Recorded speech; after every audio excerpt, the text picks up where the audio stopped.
for Tiami autumn, Yenu Yasenum, Yenu Yasenum, my salmon and Crophobia Dane, Sabe, Aquasiam Pafo.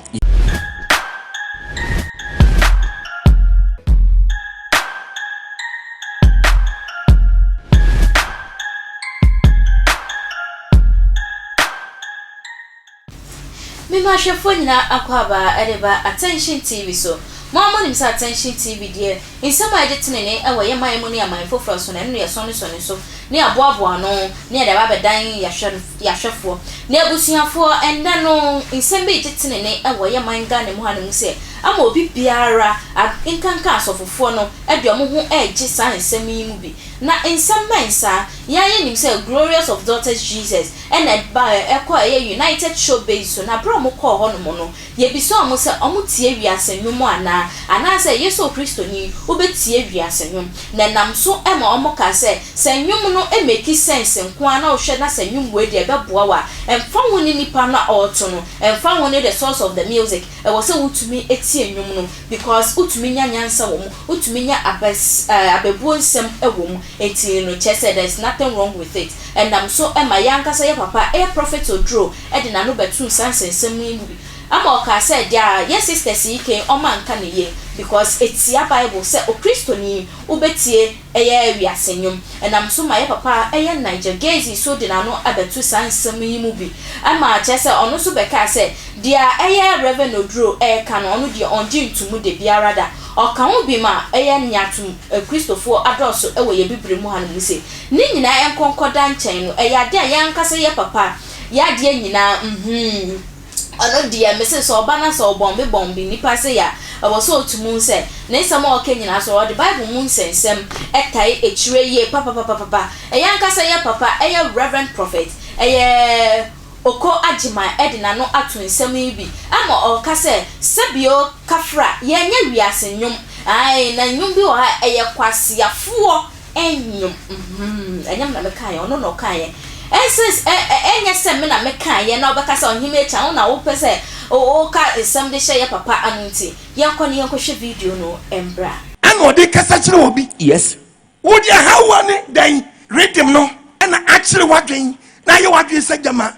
enwum rhythm no nti ayade foforo bi oboa enwum ya kasa eti according to the Bible bodini se we asenyum there be other for so focus we asenyum dia any person be say Christopher question say a Christopher I find a toilet wo Christian toilet ibini ho munyi the word we asenyum free anum kasa me kasa mi njawe twi kasa mu no yenka bodamfo dodo but yakafo na amanaka me hu bodamfo bi wa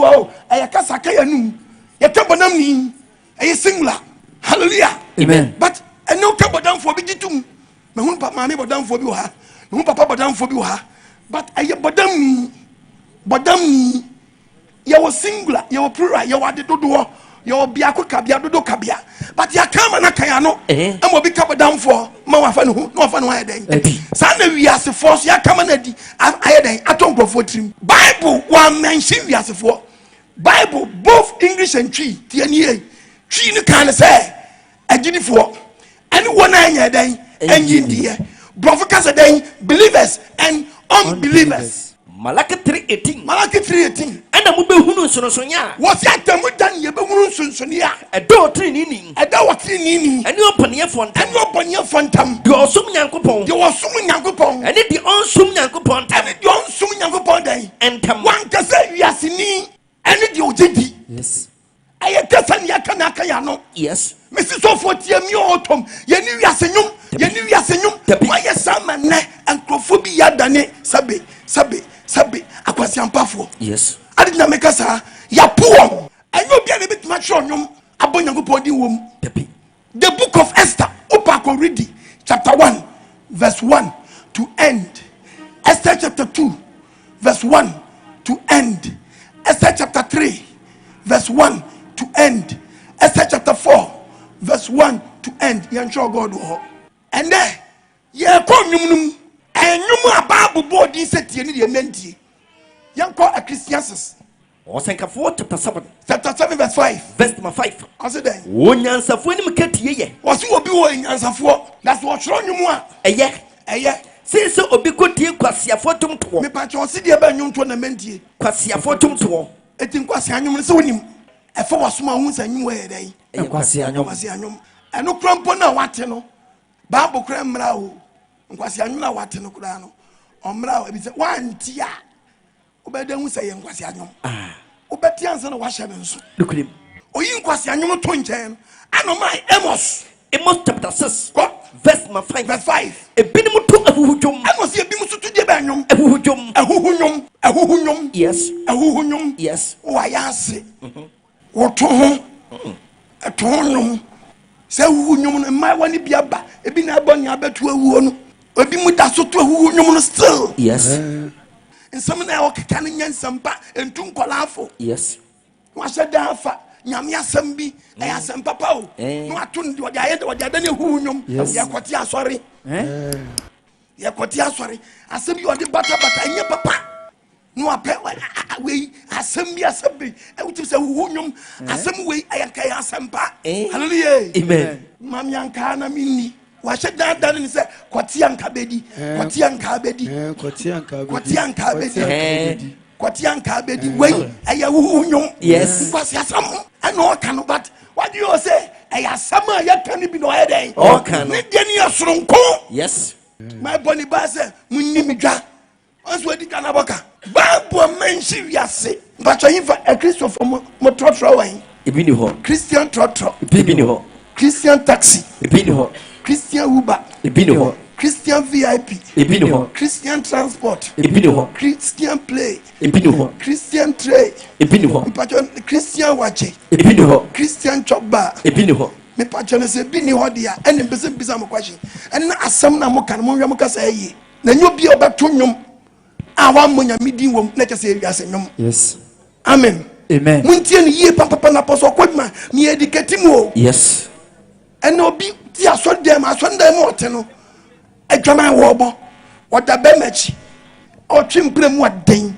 enso so okoba machi de nwom na ne pastor ba pase chale dum no ya baba masan am pastor baba na san what dem obo adwama mu waden ye ma oni san amachi de nwom de yakobo na eden asan man kasa a Christopher mu ya nya atwumo a Christopher so fo ni bi ya nya atwum pa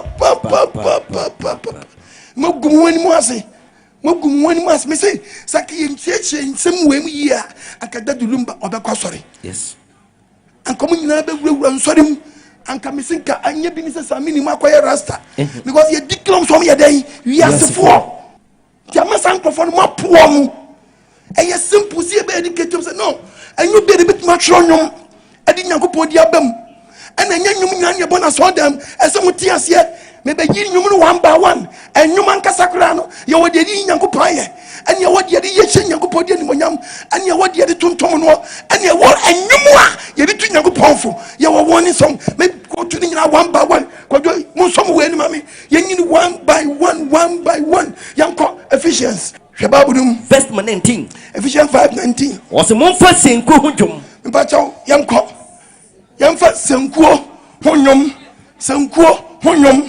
senko me start yo me defia so dem etimuntie preaching ye papa na so for na mudi matam no munya hunde mo ye jimi na mujimi sir woni babu mu wote babu ase mama nyame ma ye confuse mu hunu me be yini one by one osi yamfa de ba nyom senko hunyum ya de nyom man senko hunyum antu nyom nyankopɔ ayɛ nsanku nyum na bini adamleku ta bobi adamleku de live pan no nsanku nyum na ani no drums nka ho ɛyɛ nsanku nyum ani ti ayo ano no yɛ de tuntum nyankopɔn nsanku nyum yɛ de tuntum nyankopɔn ni onyami kokroko beni onyami kakraka beni onyami kokroko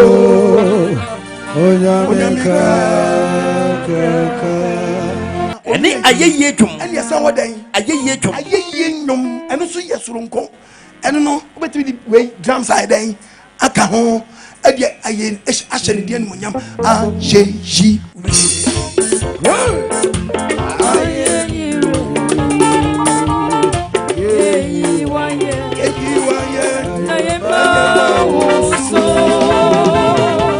ɛne huhum nyum yɛde kasa kyerɛ yɛ ho wɔyɛ huhum nyum no deɛ ɛnkɔma nyankopɔn ne wode kasa kyerɛ wo nua tie ne yo ɛnwumi hɔ no yɛto asɔre dɛm ɛnkɔma papa no ɛkɔ direct to your member your friend hallelujah ɛkɔ di ma member bi ɛkɔ di ma obi saa nsɛm wei ɛyɛ nwum o but obi bɛka so wɔto ɛnyɛ mpaabɔ mu nwum ɛyɛ nwum a wode kyekye obi werɛ o kristoni you are talking to somebody, not Almighty God. You are talking to somebody who catch the hobby. What's your one? And I say, I won't. One church and you.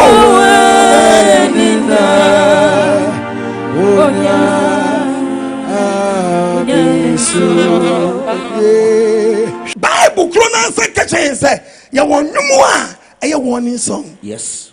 I don't know on to my Yakupon. What the boat will be warning. And so you timid to us all them. Also, bad you go. And soon I bet you to a good. I want this. What you would ever see after them. Also, bad you go.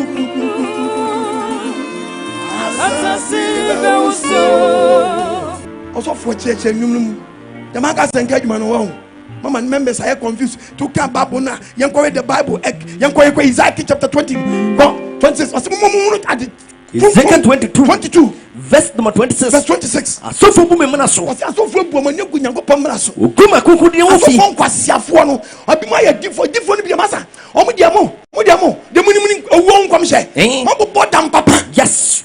Woman is konkron de. Mutimi ncheche babu nu. Ene de anya konkron de. Mama mesini wa de konkron. Wonche ade ho tie. Wonche ade ho tie. Ene de ho tie mu tamu dan. Mama mesini wa de konkron ni ade anya konkron tam sonsuye. Ma kani nyina ade. Abom ama tese wiasa ade. Mama members stay confused. Kristo ni mu nwotie. Ukoti so obi boy me wa ba wiasa nyom. Ye wonwom e futuo. Wa mo nyankopɔ di wo ma no nkyese Kristo ni wutie pomfom so. I must say, if you are so much in Ghana, your gospel artist, and no more secular for no francophobia, so we are for. Oh my yam, than if you are for one part. I'm a Christian starting here, Rasta. Rasta, so young with just yet. You will be a pump and your pagan as one. Tema bread breast, no, we shall no click from home. Yes. Say, yeah, see a poor Mobram. Say, yeah, and no man, you coach you, Babble, mine. No more so jail town. Ati palawo Sokoto Toyota. Guy bucket apa. Yeah, I did like we conco. Ankum butus. Yes, man, blow. A chick nele. A cheeky blow. Ankwana be that. Guy who take your baby to bed. If your uncle take your baby to bed. Tete latte tree. Obey you. Imagine a silent boy and accident. I did. Uncle educating one. Two forces uncle for a mom come on Basoria. Or so for. Or the Numbia Baba when him say papa, GT mammy. Yes. You do woman ye. And the moon free. Now so far was in Yamia Dum was Rano. Watch I say, Hannah cow can say ya and Kababua. But what person much gospel one and draw? Ha! Now with the book of what the young gospel. Matthew, Mark, Luke, John, and you find the four gospels. Nyanu klaba bi won mo hallelujah amen ansem na no hallelujah amen afutio yes afutio dukulim also for church mu yes et yanko Old Testament David in the bones and go first only Paul bones and go first wa Bible menye David o okọ the book of Genesis yanko in the Paul bones and go first yanko Genesis chapter 4 verse 17 Genesis chapter 4 verse number 21 cause why ose na adawo yaba one entomadam fo ne enwa otenafo eja na ni nua di yuba one asankubofo nyina ne mensenfo nyina eja ono ye ensankubofo ne mensenfo nyina dan eja ono di keyboard trumpet first ono di keyboard guitar ball keyboard ono yo nyina nti wo pe juntu obi odi keyboard keyboard first about trumpet first ye van say tuba ye van say tuba already me akumam amen omanti asiamra amen ana David mu nyina be bonnum David timi